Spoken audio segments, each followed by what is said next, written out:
A man worth hundreds of billions of dollars but who cannot find a wife is finally even forced to marry his enemy's daughter. The wedding is as simple as a roadside stall selling vegetables, a table, and a paper marriage certificate. The bride was sent into the wedding room, saw the bed, a set of red pajamas, and panicked. She has just turned 18 years old, has not even graduated from the university, and was pulled into a flash mob, which no one can accept. Dylan, the bride, was fretting about how she was going to spend the night when Carter, the president, walked in. He approaches as he undresses, and Dylan steps back in fear. In fact, Carter marries Dylan and doesn't really like her. Firstly, he wants to dissolve the hatred between the two families, and secondly, he wants to torture the daughter of his enemy to avenge his mother's death. His eyes were so stern that he looked like he wanted to eat people. Dylan was so scared that she cried, only begging him not to touch her, saying that she was willing to be an ox and a horse.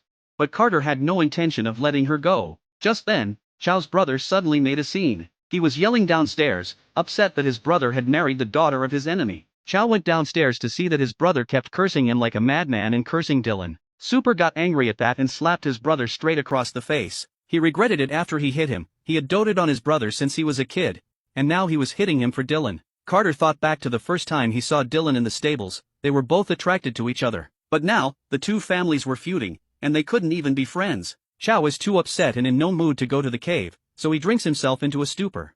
Dylan angrily takes off his wedding ring in his room and throws it on the floor. Just as Chow walks in, he picks up the ring, walks over, and puts it in Dylan's hand, threatening her that she must play the role of wife for the safety of her family. Dylan doesn't dare to resist but turns around in a gesture that makes it clear she doesn't want to see him. After that, Dylan was a prisoner, unable to leave the house or even make a phone call. But she was still jealous of her misery. Lon, who has a crush on Chow, has always thought that she is the bride of Chow, and now she can only think of ways to fix Dylan. Throw him out.